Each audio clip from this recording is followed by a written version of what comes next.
And so if that can happen with one value, right, then it can happen theoretically with any value or all your values. It's based on the conditions that you face in the moment. And so that's why I say, like, for me, I'm thinking about the possibility of all the values that person could have had. And if I don't know what their value set is, they technically could value anything. Right? And what they tell me is not all they value. It's simply what they're telling me. Right? So I try not to put too much stock in what a person says they value. And then also I try not to put too much stock in what they have demonstrated that they value, right? I try not to trust too much in it, because they may be under a completely different set of conditions with me, and then there comes some new values that I was unaware of. And I think if I'm intransigent in what they've demonstrated, well, then that's where something has to break, and typically it's me. Welcome to the Ep.002 podcast. This is a podcast for people engaging in the never-ending process of expansion and growth. The purpose of this podcast is to expand and grow through awareness, introspection, and stillness. We fundamentally understand that relative to all there is to know, we know relatively nothing. With this in mind, we will consider and reconsider interesting perspectives, ideologies, and strategies for the purpose of self-actualization.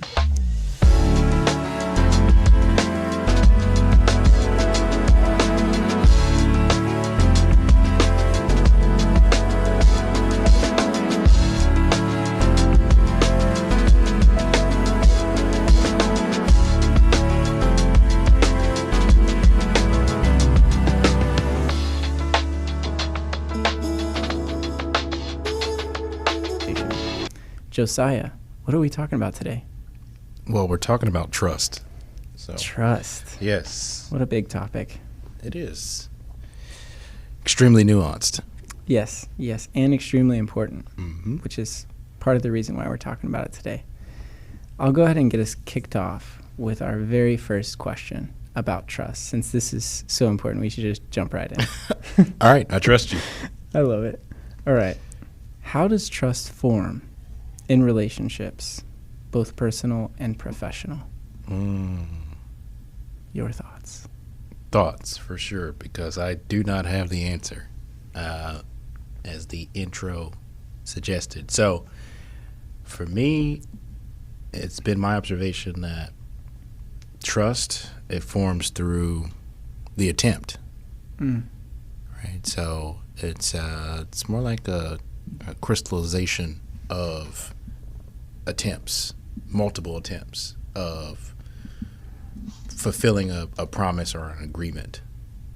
And I think for the most part, it starts with what we say.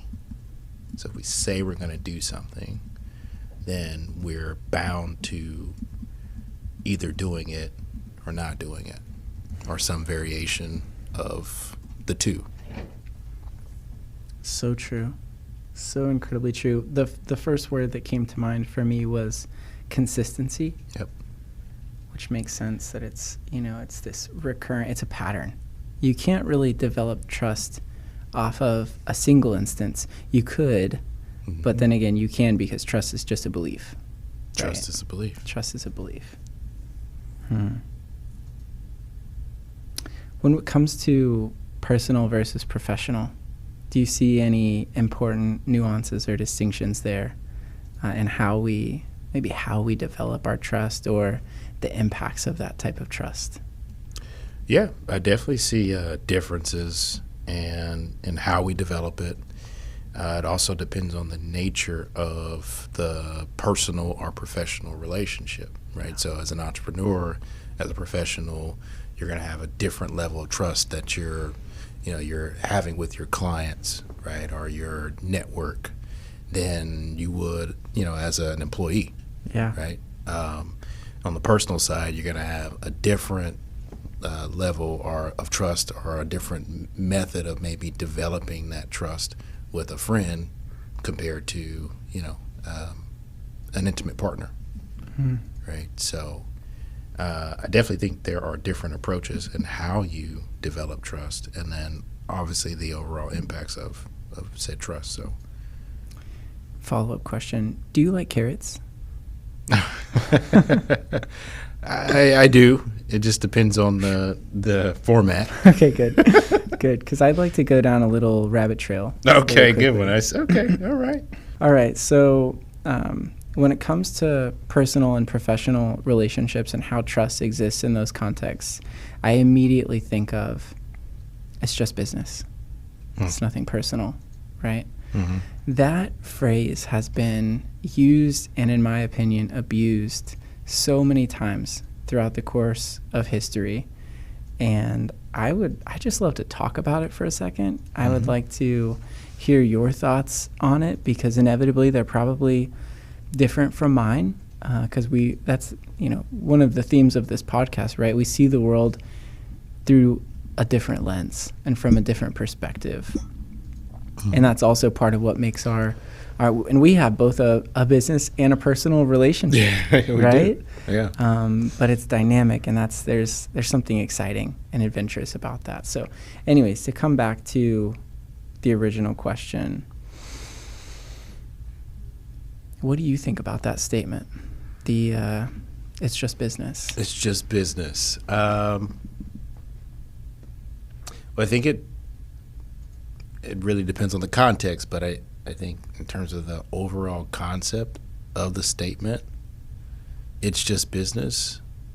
I think that generally happens whenever something inconsistent occurs. Inconsistent. Okay. Right? So it's like you have expectations that are built off of consistent behaviors, in the professional relationship. And then, wham, something happens that one party isn't expecting, that the other party is responsible for. And then it's like, oh, hey, yeah, this is inconsistent, but it's just business, right? Don't take it personal. Right. Right. So that's kind of how I see it. But I think probably the challenge, or how I would challenge the other party that's hearing that, would be to say, like, wait, well, did you really take the time to get to know this individual, or did you prepare for these scenarios, however unlikely they may be, right? So it's like, did you do your legal work? Did you do your due diligence on the deal or transaction? Did you spend time getting to know this individual? Did you research them? Did you talk to your network about them? So then that way, it's not just about what they're consistently delivering, but it's about who they consistently are as a professional. Right. How do they present? How do their characteristics manifest? Oof, I love that. Across different channels, right? So it's like, I may know this one person along a particular vein, but then how do I, find out how they are outside of this relationship that we have? Because that's much more likely going to penetrate our current engagement in some way. Gosh, this I'm so glad we stumbled upon this, and thank you for venturing down this rabbit trail. It brings to my mind the concept of loyalty, and how I know, just as a child, I thought of loyalty as one of the highest virtues. Like, was there anything better, more meaningful than to be loyal? And as I've gotten older, I think of loyalty, honestly, in a little bit of a different light. I think of, what are we loyal to? And why? And why, yeah. So I think whenever we consider, just call him the subject here, the individual, whenever we consider the individual across different contexts, different channels, we have the ability to make some inferences about what they're loyal to, because their loyalty is going to show up in all of those different situations. Do you resonate with, like, the idea that loyalty maybe isn't always the answer, maybe isn't always the highest virtue? Does that make sense to you? It makes sense. when I think about loyalty, I think people are going to be loyal to, whatever suits them. And so I think if you're thinking within the realm of expectation, you're going to be limited in really making a healthy determination of what that person is loyal to. But if you're thinking in the realm of possibility, then you're much more likely going to be pretty accurate in assessing what they're loyal to. And I know one thing for sure is that they're not going to be loyal to every single value that I have, right? One, the most obvious reason is I probably haven't articulated all my values to that individual. Like if you walk up to them, you say, "Hey, here's my 14-point value system," right? Which we've actually done. Yeah. But most people don't do that. They don't do that, right? But my point is, if that happens, you're much more likely going to run people off. And it's maybe coming across as like, "Hey, here's all my standards that you have to meet." It's a little rigid.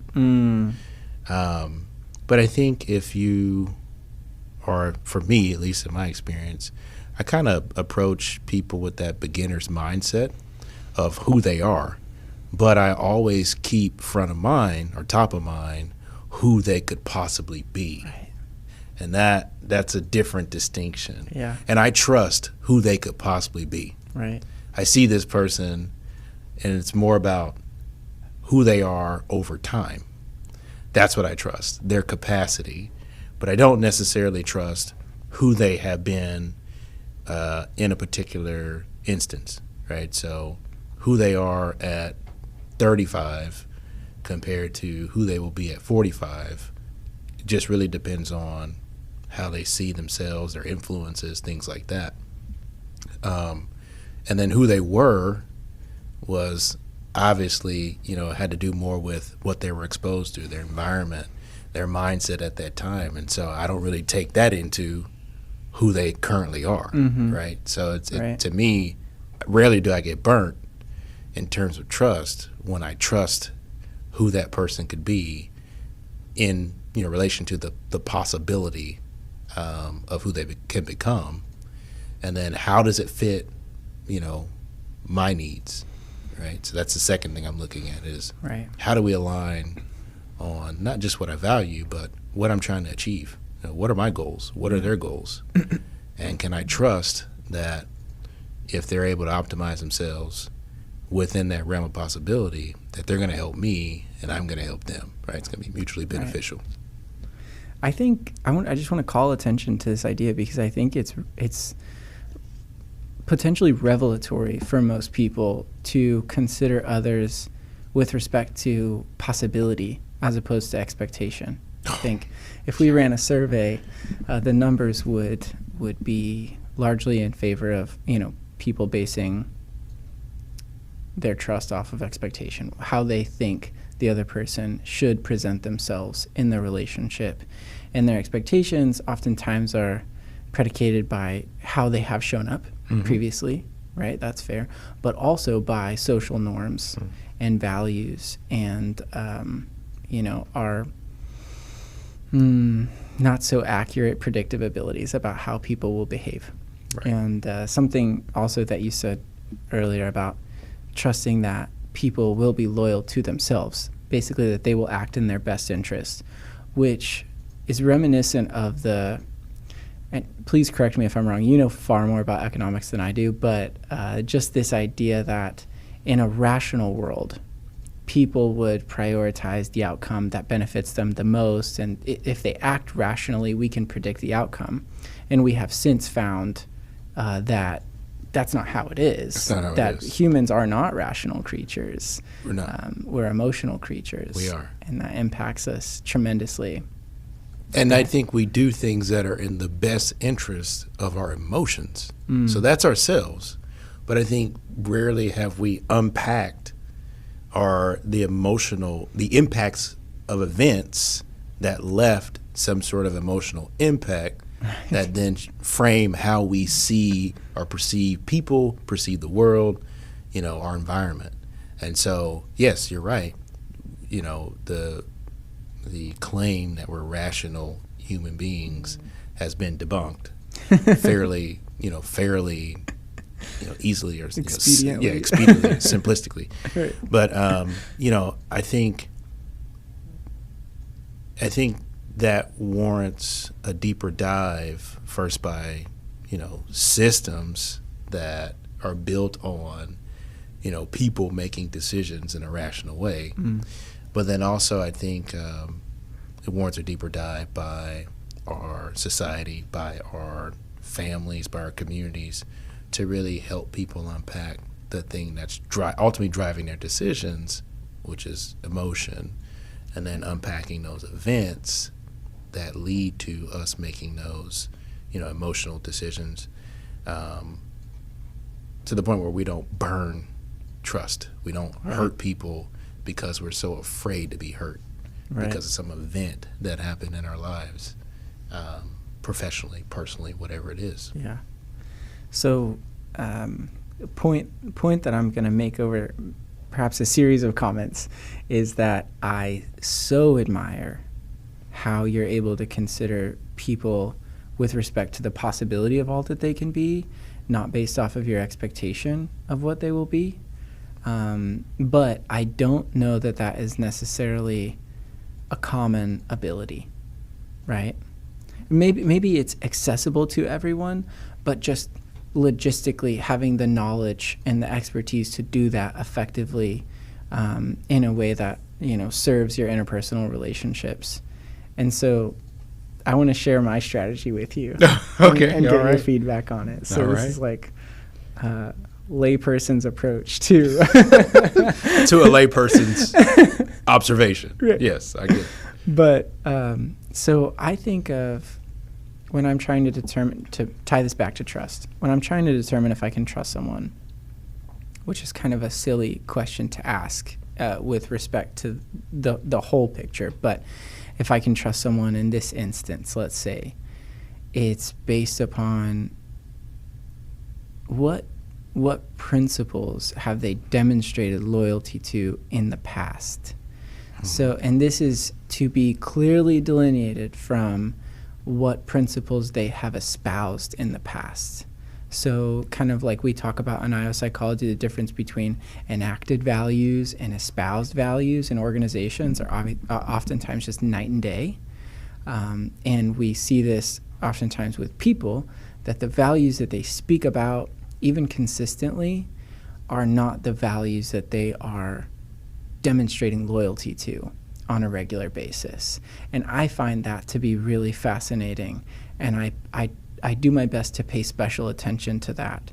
So if this is an individual who is demonstrating consistent loyalty to a value like honesty, that's kind of a gimme here, right, when we're talking about trust. But say it's something different. Say it's loyalty to the value of courage, where when they're faced with the unknown, when they're faced with ambiguity and uncertainty and all the things that cause a fear response inside a human being, they step to and not away.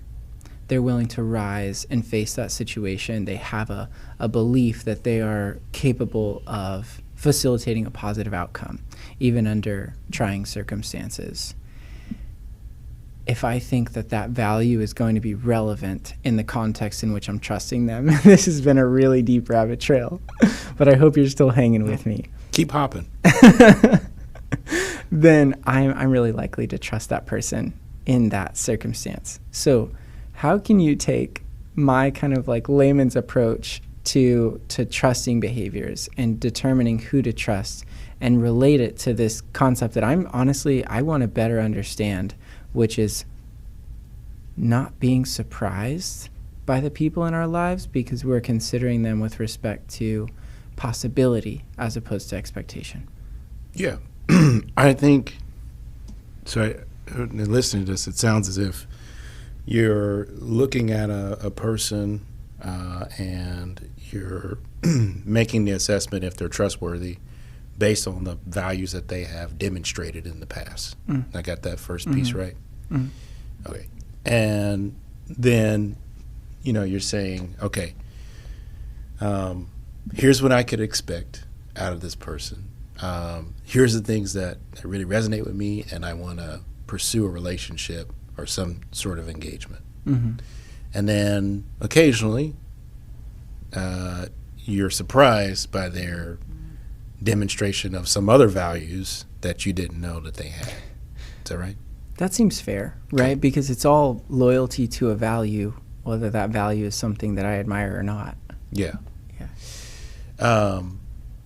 Okay. So I think I wrapped my head around it. I'm down there in the hole the rabbit hole with you, Tidied up that mess of interrelated ideas and concepts that I put together. and I'm about to make it even messier, I guess. Perfect. I think from what I've observed, and you hit it right on the head when you said they're demonstrating values that you don't necessarily align with or didn't really understand that was a value for them, or it's something that you don't necessarily appreciate. I do. That's where I think the possibility comes into play, because even though they demonstrated a set of values in the past, that doesn't mean that those were all the values that they had. They just were loyal to those particular values over the past. But the funny thing about the past is, it should be used as reference, in my opinion. But you're living in the present in some way. You're taking the past with you. And so I think over time, I think you said this earlier, your values maybe change, or like the way you looked at loyalty changed. Loyalty was a value, but it's a lot more nuanced now than what it used to be. And so if that can happen with one value, right, then it can happen theoretically with any value or all your values. It's based on the conditions that you face in the moment. And so that's why I say, for me, I'm thinking about the possibility of all the values that person could have had. And if I don't know what their value set is, they technically could value anything. Right? And what they tell me is not all they value. It's simply what they're telling me. Right? So I try not to put too much stock in what a person says they value.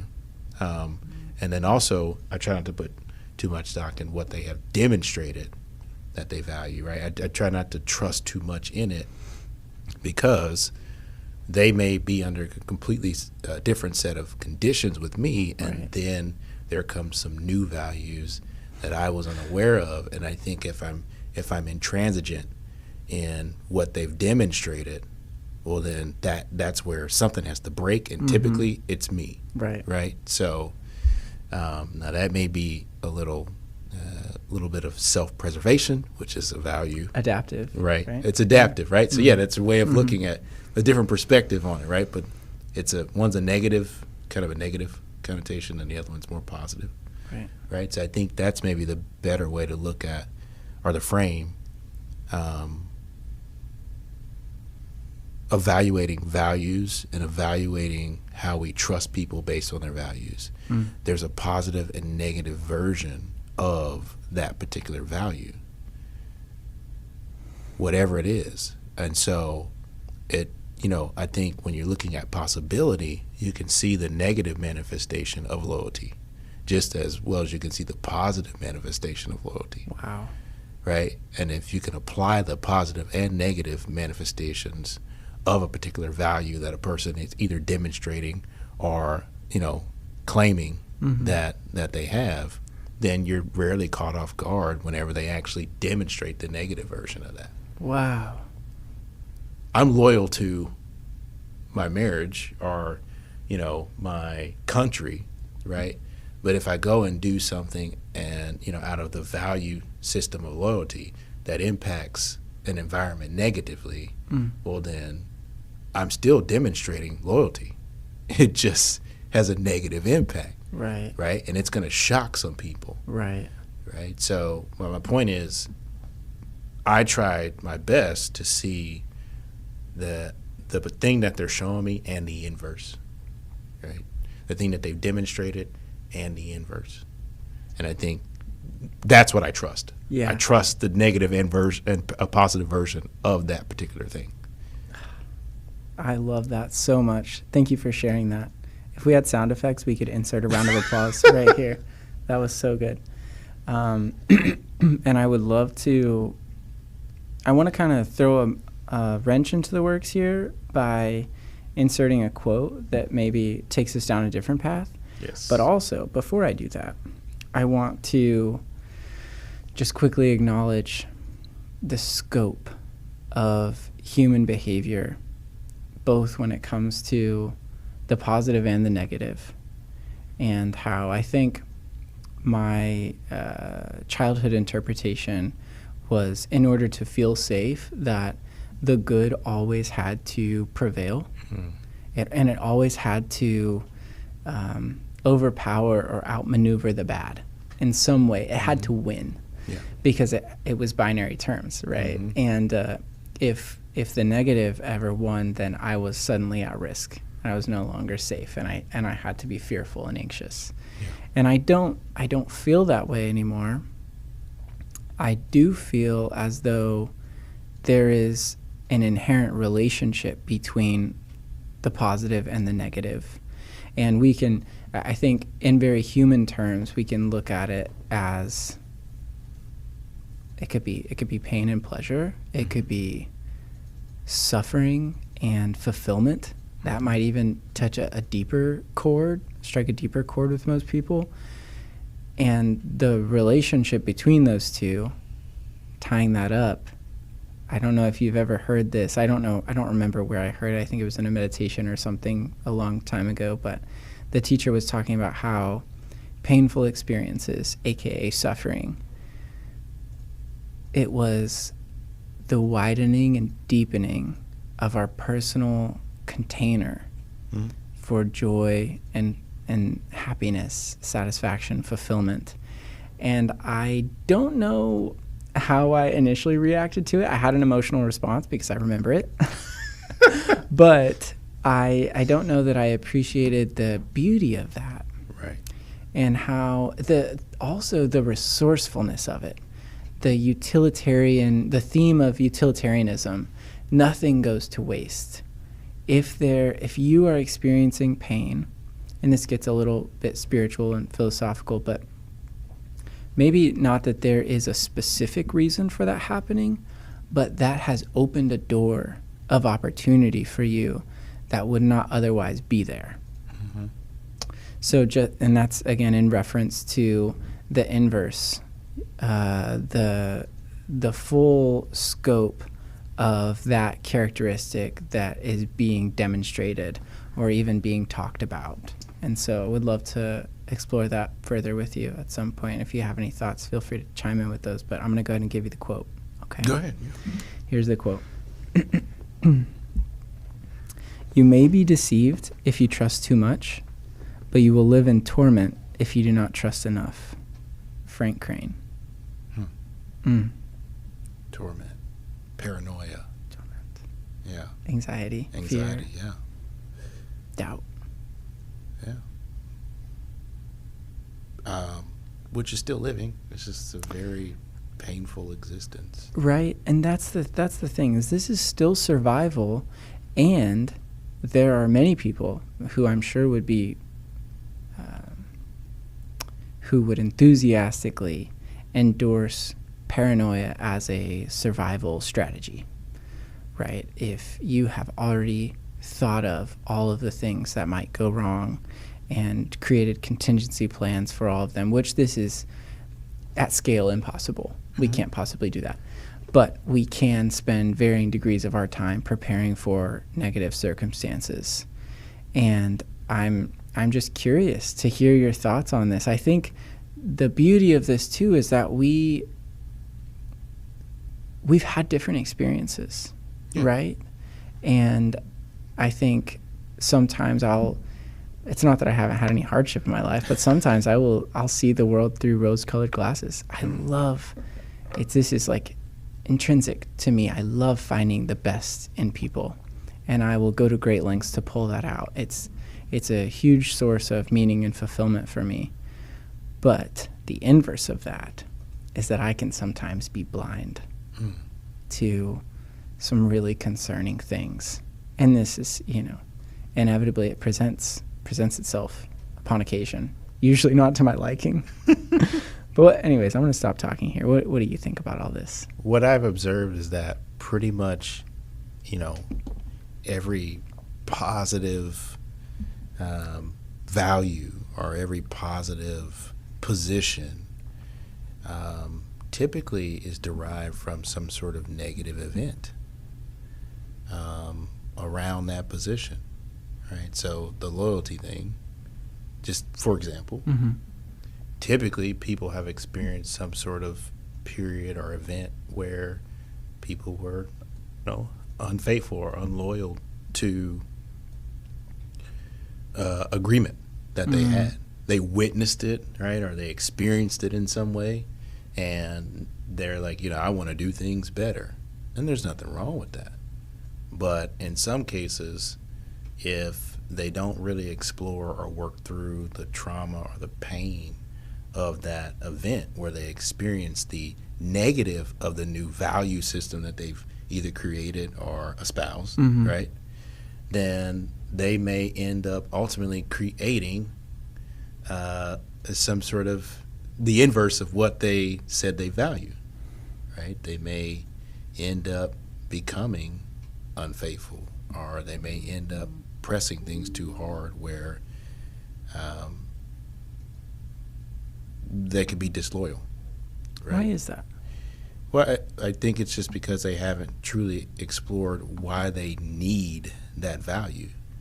The value is typically, like I said, a reaction or an overcorrection to some sort of event that happened in their life. That caused them pain. That caused them pain, and they didn't explore that pain. They didn't get enough context to say, like, wait, why was this person unfaithful? Or what drove this person to be, disloyal? Right. Right. And so they just say, you know what? This person did this thing, and it was because of this, and I'm going to do the opposite. Because I'm not like them. Because I'm not like them. I'm better than them. Right. Or I want to be better than them. Right. Right. And so I think in a lot of cases it's that simple. It's looking at, what I value or what you value, whatever it is, and saying like, wait, why do I is this something I need? Am I framing this as like I need to see this in other people? And if I am framing it as I need to see it in other people, then who did I not see it in? Right. Why is that? And what events were precipitated by that? Or how am I perceiving it that way? Right? And have I actually healed the impacts of that? Or am I just trying to foster that and create the inverse in my environment to the point where it's like now I'm setting myself up to relive that experience of that event, right? At the very least, or I'm creating environments where I do the same thing to people that was done to me, and I'm completely unaware of it. So this makes me think of, in my work, I talk sometimes about the chain of events that precipitate the outcome, which in corporate America, we tend to hyper-fixate on the outcome, the behavior, whatever the problem is that we're trying to resolve. And we create solutions to address the problem, but not the causal factors of that problem. And this sounds very similar to it, but here's how it plays out with my work. So we're focused on the behavior, right? And if we take a few steps back to see where that came from, I find values are often the culprit. And let me explain that a little bit. So we have a value, and that value leads us to desire. Since we value something, we want more of it. And when we have a consistent desire, so a desire distributed over time, eventually, feel free to weigh in on this, but I find that we interpret that desire as a need, which you just talked about earlier, right? I need this thing. Right. And it elevates it oftentimes for no reason at all other than endurance. The desire has endured over time, and we've begun to interpret it as a need. Needs create actions. That chain is very easy to understand. We think we need something, we act to get it. Actions create outcomes. And that's kind of from, value, desire, need, action, outcome. And we're focused on the outcome, but it's a really ineffective way to resolve whatever the issue is because we're not addressing the underlying factors. Right. And I find it to be just a recurrent theme in the work that I do, that leaders often don't know their employees. They think that they know them, but what they know is the perception of their employees. They know their perception. They know their expectations based off of past experience. But there's been very little reflection, and there's been very little validation. Right. When we have the source is right in front of us, but in order to have that conversation where we develop a greater level of clarity, right? Because even when you ask the source, you could ask me something about myself, and I might not fully understand it. I might give you my best understanding of it. Right. But I think that type of conversation requires a really high level of vulnerability. It's connection. It is. Really. So, connection with what exactly when we're talking about desire? Are we connecting with a person's inherent desire or their derived desire? I would say mostly their derived desire. Derived desire. And I think derived desire creates or facilitates individuals acting out of lack or want, right? But I think inherent desire is just like what you desire to do. It's like the butterfly seeing certain components of the UV spectrum and how they can only see that particular color or that particular, like I said, that piece of the UV spectrum, and that's where they gravitate. It's like highlighted by nature, like this is what you do, right? That's more inherent desire. But I think I think that's in us all. But it's such a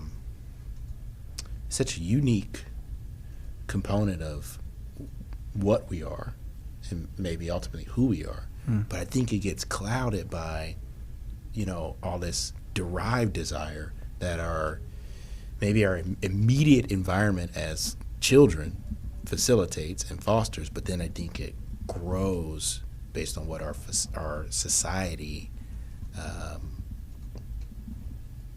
shows us, right? It says like, hey, here you need this thing, or you're not this unless you have this thing. When the most likely answer is, yeah, you're right, I'm not that. And I don't care. And I don't need to be. Right, I don't need to be, right? But I think if you're already operating out of derived desire, then and for most people it's belonging, right?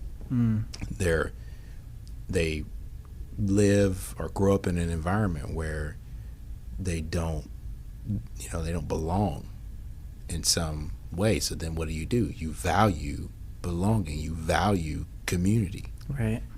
And then there's all these communities that say, well, if you want to be a part of this community, you got to value this and value this and value that, right? So I think it basically exacerbates your derived desire. Right? It's not your inherent desire. No. You have an inherent desire to be loved.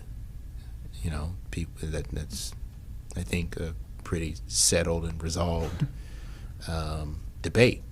But I don't think you have the inherent desire to belong to some sort of group or community.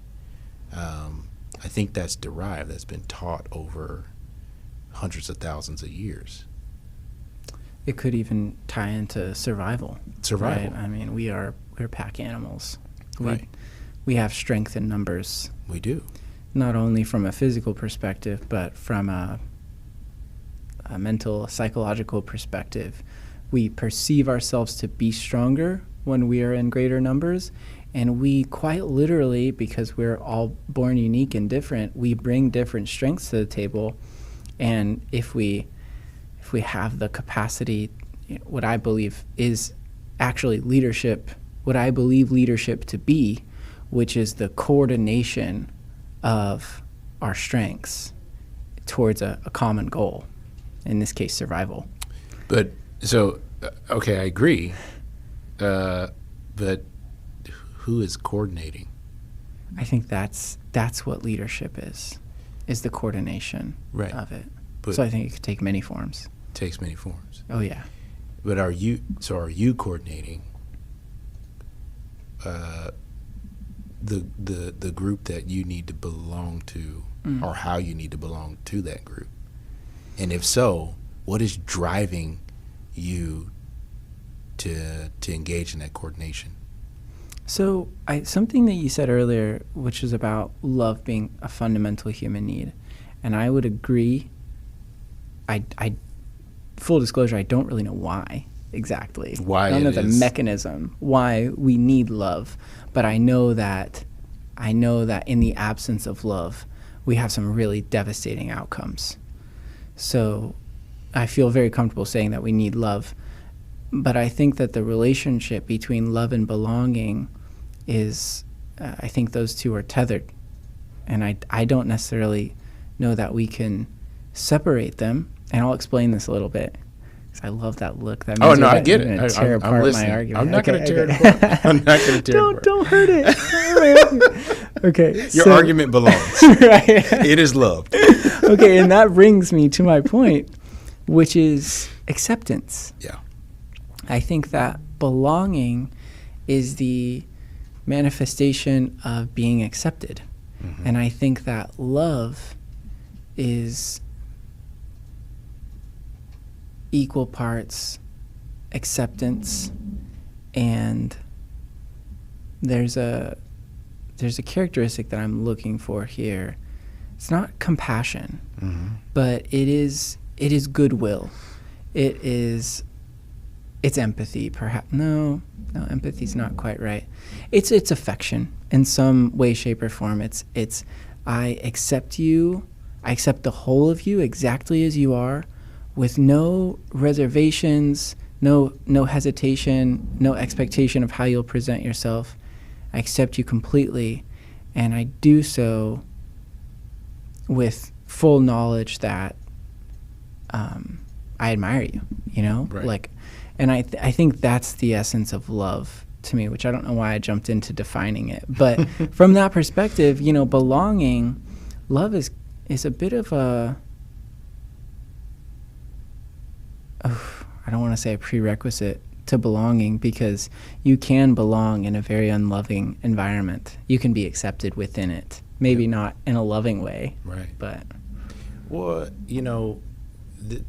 I love the argument, right? Not going to tear it down at all. I don't even think I am qualified to do so. Your safe little argument. For now, no. But, when I think about the love and belonging thing, I mean, the first person that you have to love, I think, is yourself.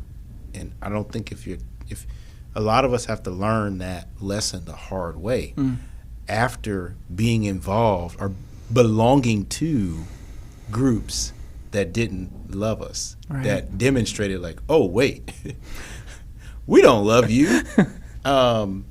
And no one does, right? So then you have to learn to love yourself. And I think I think so many of us are outcomes of environments that involved participants that didn't love themselves. Mm-hmm. Oh, yeah. Does that make sense? Oh, yeah. So then what do? We create this value system of being loved by external parties, because Pathway that to was earning our love. What's that? Pathway to earning love. Right. Here's your curriculum. Yeah, when you realize like ultimately you get down this after heartbreak after heartbreak after, alienation, after whatever it is, you realize, wait, I could just love myself, right? And you start there, and then what happens? You start to actually become a person that people are like, well, I love this guy, right? Like, man, this guy's amazing. He's saying some really cool stuff that resonates with me, or he's doing some really cool things that resonate with me. And he ultimately, or she, they become a what? Leader. Wow, way to tie that back in. Yes, they become a leader because they can stand alone. You can stand alone if you love yourself. They have learned to coordinate their inner strengths in a way that is for their greater good. Right. And I mean, the cornerstone was learning to love themselves. Learning to love themselves, they ultimately created a place where they could belong. They didn't seek out belonging. And in creating a place where they could belong because they learned themselves and loved themselves, they ultimately created a place that others wanted to belong in. Oh my gosh. Those are the leaders. Yeah. It's not the other way around. Right. So when you talk about orchestrating leadership or, creating leadership, it's really about those people who can, it's kind of narcissistic in some way, but it's like those people that are okay being alone. They're okay with establishing their own value system. And yes, some of them have done the work where it's like, I'm going to process all these events, but then maybe some of them, they're still in that overcorrection phase, right? So who's to say where they're at? Right. Only the results will demonstrate, their process of cultivating that self-acceptance and self-love. Right. And, self-awareness to some degree. Beautifully put. Thank you. See, your argument still intact. Intact. Yeah, I think so. So I want to touch on, I think this is really important. I think that humanity would benefit from having this discussion around self-love. And I love that you mentioned narcissism. Thank you for that. No, I think that this is really relevant just in terms of how I think the fear of becoming a narcissist is one of the major obstacles in the path of learning to love yourself. I think that, I know, I'll just speak from my own experience as a child, the pride before the fall, the path of the narcissist, it's so well articulated and visualized, brought to life through movies and crafted. Yes. They're curating these lessons that all have this underlying theme of do not fall in love with yourself. Yes. That is pernicious. Yes, it is. Yes. And quite literally, the legend of Narcissus, right? He meets his own demise staring into this, pool of water because he's so beautiful. And I think that, so what I would like to do to debunk this, because I believe it's a myth. And I think that talking about it, spreading awareness about it can be helpful. I'd like to define narcissism, so I whipped up a definition over here. Right. This is not official. This is just the quickest one that I could come by. Shout out to ChatGPT. I love you, ChatGPT. Appreciate you. Wish you were more accurate, but it's okay. We're always improving.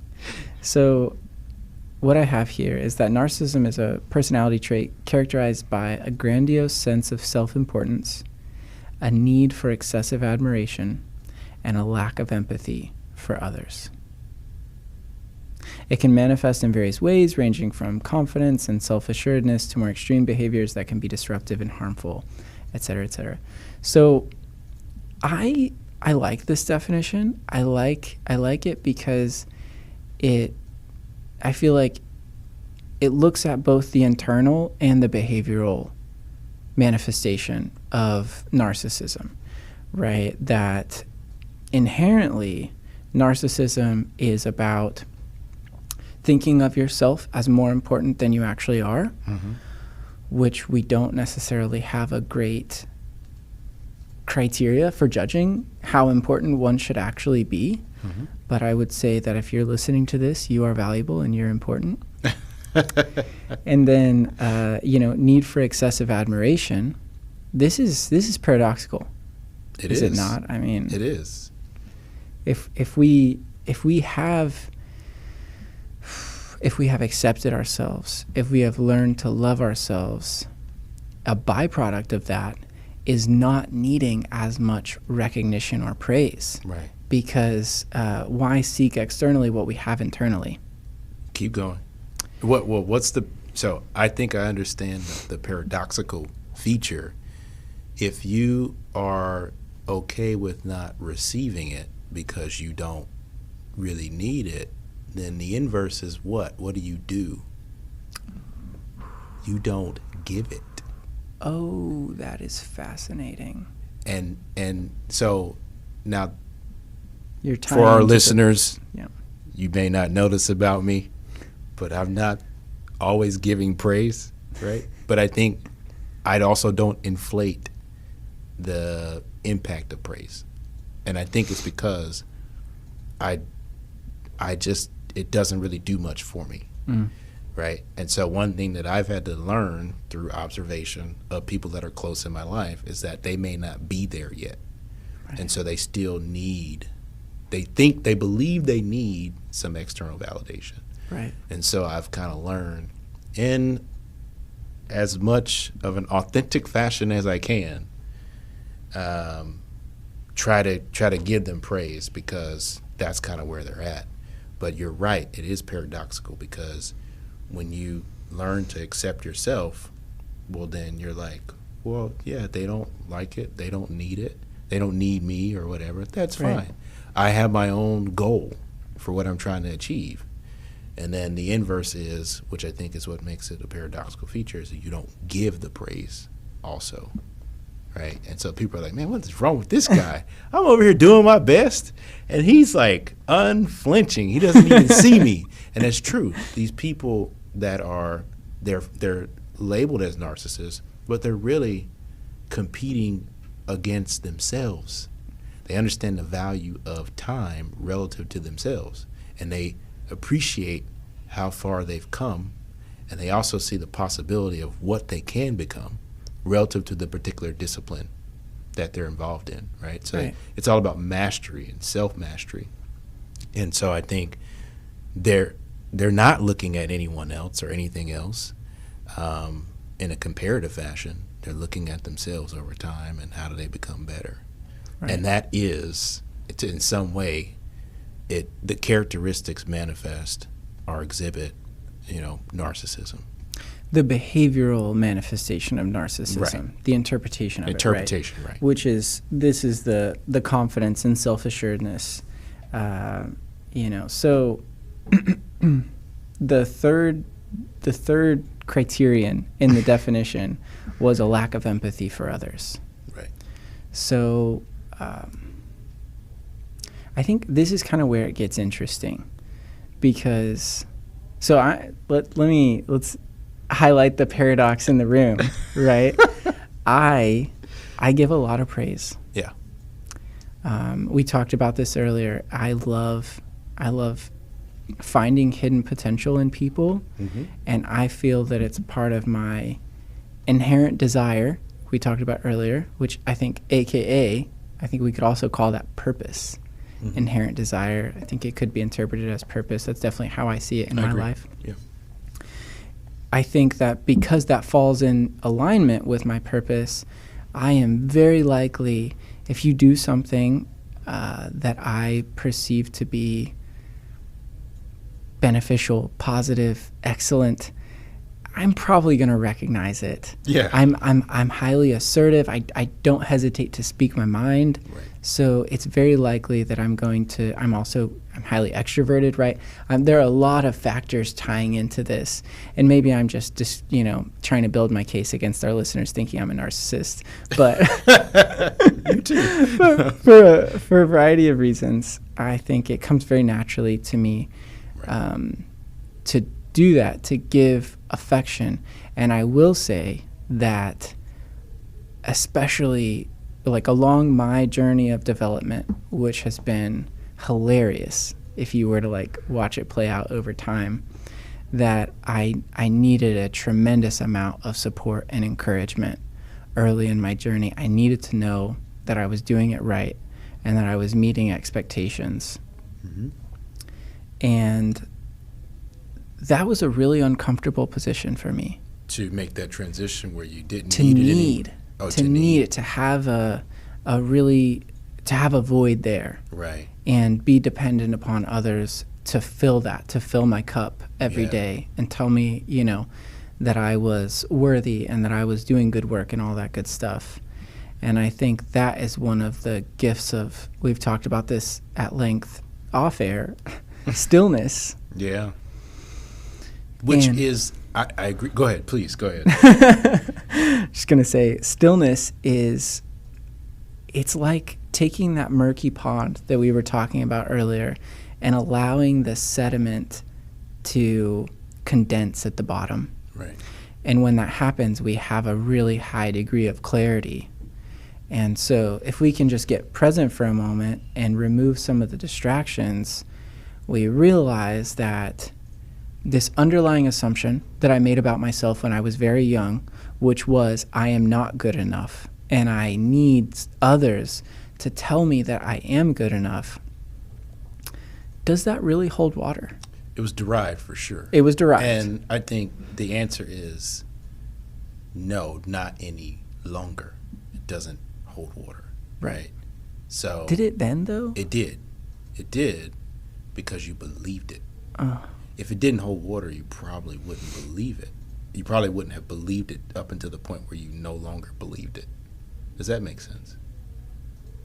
It does. Yeah. So I agree. We all have to find that level of stillness. And I do think whenever you find that level of stillness, it's kind of, I think the term is equanimity, right?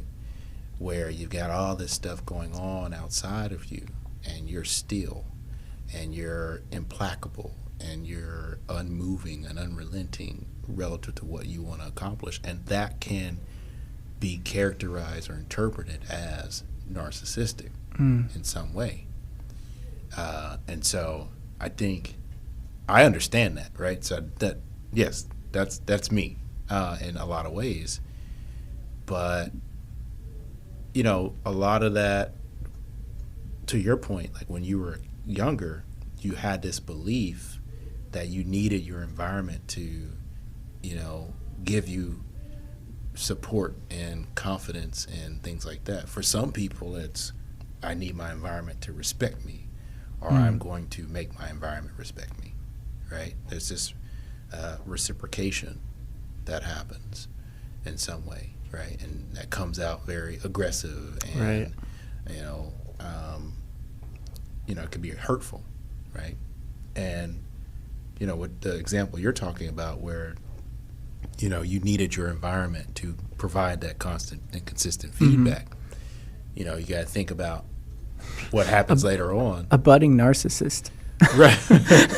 Well, I mean, yeah, so I'm saying something that could be relatively benign. It could ultimately turn into, a beast of its own where, just depending on your environment and what it is you're trying to accomplish, it's that guy who's like, hitting on every single person at the bar, right? Like that person really ultimately just is looking for feedback about who they are. And, the question is, do they believe, one, what their environment is telling them? And then two, do they even know themselves well enough to say, oh, yep, it's done. These 5 people told me who I was, and I believe it because this is who I am, right? So So, it manifests in different ways, and sometimes it's not always catastrophic. But it does burn up a lot of time And energy. Right?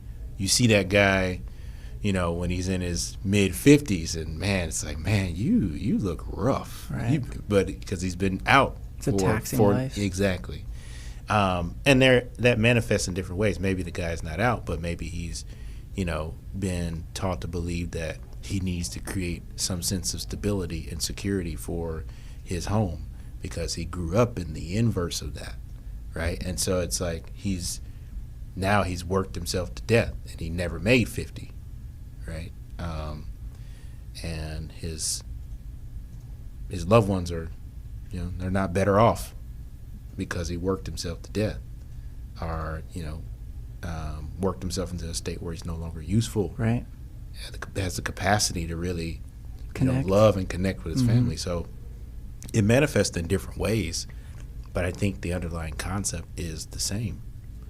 And so if you can evaluate that concept in yourself and then evaluate that concept in your environment, then I think you're probably going to be, it's going to be a lot more beneficial for you Right. to operate in. A lot more enjoyable experience, probably. For sure. So according to this philosophy, this frame of reference, there's no such thing as a born narcissist. Narcissism is a defense mechanism. I think so, yeah. Mm-hmm. And so for me, I love that definition. It tracks with, the 3.5 years that I spent in my psychology department and Studying narcissism. studying everything, right? But, it tracks, I think, where it deviates or where the gray area is. The first two components of the definition, it's gray, in my opinion. Mm-hmm. But when you can't have empathy, and what I mean by empathy is just being able to see it from a different vantage point, right? We're all observing the same revolving process, but some of us are observing it from Jupiter, and some of us, if we're looking at the Earth revolve around the sun, some of us are observing it from Mercury, some of us are observing it from Jupiter, some of us are observing it from one of Saturn's moons, but it's the same thing, right, that we're all looking at. And if you cannot imagine what it's like, right, if you can't live in enough possibility where you can't at least try to wonder or try to understand what it could be like to see yourself or others or some particular event or process from a different vantage point, which is all human beings really are. Right. We're all living the same process of existence.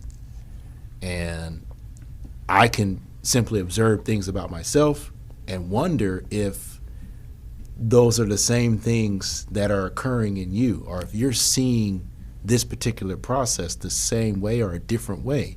I think that's mostly empathy, right? Where we can say like, oh, what was he thinking when he did this? Or, what were they feeling when they made this decision? That's empathy in the most simplistic sense.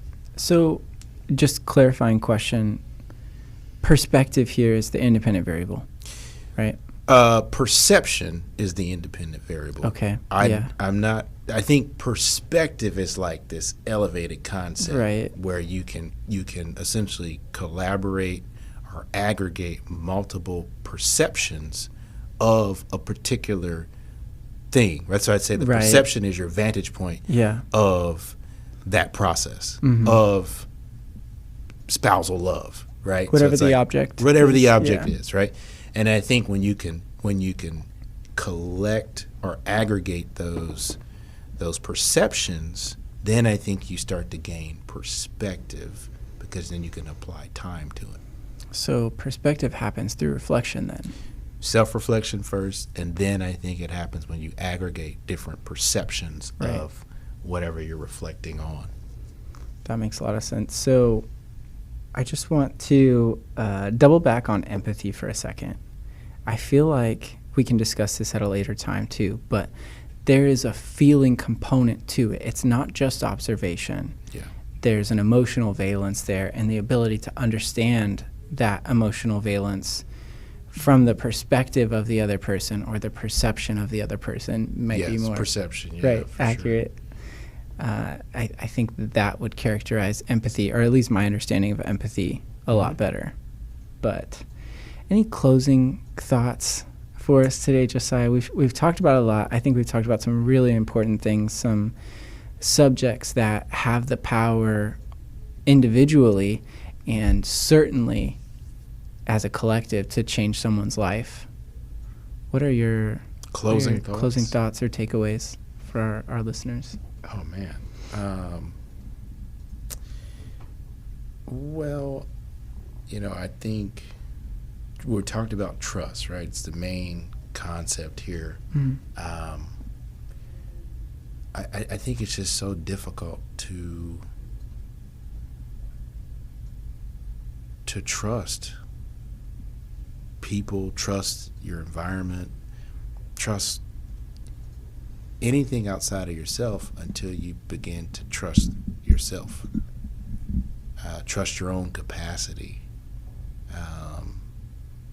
to evolve and grow, right?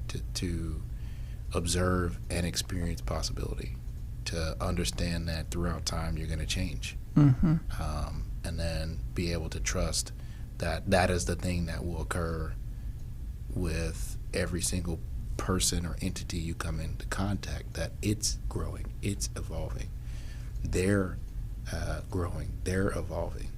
And I think that's very difficult to see in others and to trust it if you don't see it and trust it in yourself. That was beautiful. I'm gonna throw in a takeaway as we wrap up here, and that takeaway is this concept of detachment. Mm-hmm. And I think it's possible for people to hear detachment and think emotional detachment, and that's not what I'm referring to here at all. What I'm referring to is the simultaneous acceptance of all outcomes. Right. And the way that we're going to evaluate those, good, bad, or something in between. But learning to accept all the possibilities and not build an identity or a semblance of certainty based off of how we think things should work out. Because ultimately, maybe there is no one way that things are supposed to work out. Maybe supposed to and should have are not very useful. Not very useful. Very prideful statements for anyone to make. Hubris, right? Something a narcissist might say. Yes, quite possibly. I don't know. I mean, that's just my best take at empathizing with narcissists. Okay. Thanks for listening, everybody. Have a wonderful day.